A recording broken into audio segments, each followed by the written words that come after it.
April 29th, 1945.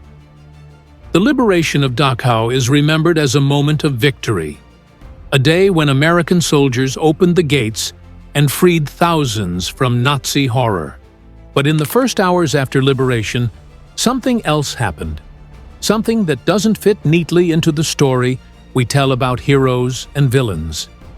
Joy gave way to shock. Order briefly disappeared, and what followed was darker and far more complicated than most people realize. This isn't a story about conspiracy or cover-up. It's about what happens when human beings, even the best of them, confront the worst evil imaginable. An arrival at Dachau. On that Sunday afternoon in late April, elements of the 42nd and 45th Infantry Divisions approached Dachau concentration camp near Munich. They were battle-tested soldiers, veterans of the European campaign. They thought they'd seen it all. They hadn't. Before entering the main compound, the troops encountered something that would shatter whatever mental preparation they thought they had. A railway siding, 39 boxcars, sealed shut. Inside were the bodies of over 2,000 prisoners, men, women, and children, packed so tightly that some had died standing up.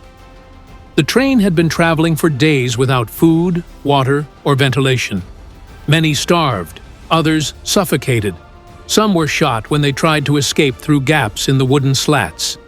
This was the death train.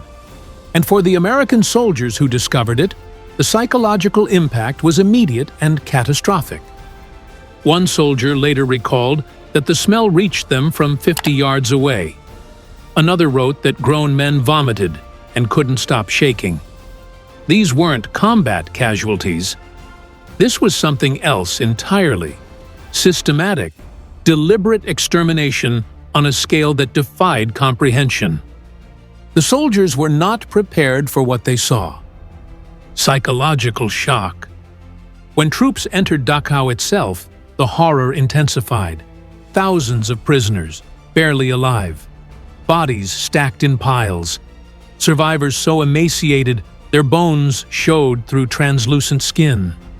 The stench of death and disease hung thick in the air. Many prisoners had just enough strength left to rush toward their liberators, weeping, reaching out with skeletal hands. Others simply stared, too weak to react, too traumatized to believe rescue had finally come. For the American soldiers, the psychological impact was devastating. According to multiple testimonies, hardened combat veterans broke down. Some stood frozen, unable to process what surrounded them. Others described feeling a rage unlike anything they'd experienced in battle. A fury that, in the words of one officer, turned your blood cold. One medic later said he'd treated battlefield wounds without flinching, but couldn't function for hours after entering Dachau. Another soldier wrote in his diary that night, "I have seen hell." This context, this shock, this trauma, doesn't excuse what happened next, but it explains the mental state of men who would soon face a terrible choice. Breakdown of discipline. In those first chaotic hours, normal military order began to fracture. Different units arrived at different entry points. Officers were overwhelmed, trying to organize medical care for thousands of dying prisoners. Radio communications broke down. In the confusion, nobody was entirely certain who commanded what. And SS guards were everywhere, some trying to surrender, others attempting to blend in with prisoners, still others simply standing with hands raised, expecting to be treated as prisoners of war. What happened next is where the historical record becomes fragmented and contested. According to testimony, though exact details vary, isolated incidents of violence began to occur.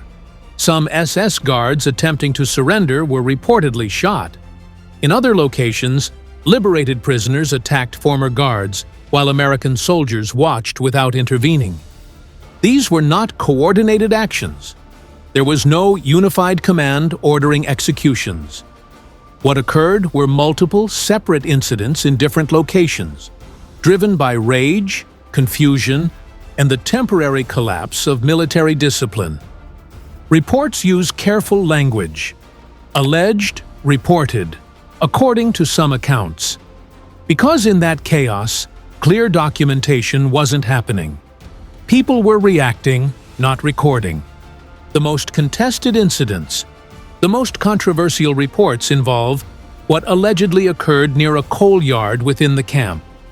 According to some testimonies, a group of SS guards was shot there, though accounts differ wildly on the circumstances, the number involved, and whether any officer was present. Other reports describe guards being killed near towers or along the camp walls. Some accounts mention prisoners beating former guards to death while American soldiers stood by. Still other testimonies report guards being shot while attempting to surrender. The truth is, we don't know exactly what happened in every instance. The events were chaotic, fragmented, and poorly documented. Sources disagree on basic facts. Eyewitness accounts, colored by trauma and rage, often contradict each other. What we can say with certainty is that some German guards who attempted to surrender at Dachau were killed in the hours following liberation. The exact number remains disputed among historians. Estimates vary widely. The Army investigation. The United States Army did not ignore what happened. Within weeks, Lieutenant Colonel Joseph Whitaker was ordered to conduct a formal investigation. He interviewed numerous witnesses, collected sworn statements, and compiled detailed reports on the events following liberation.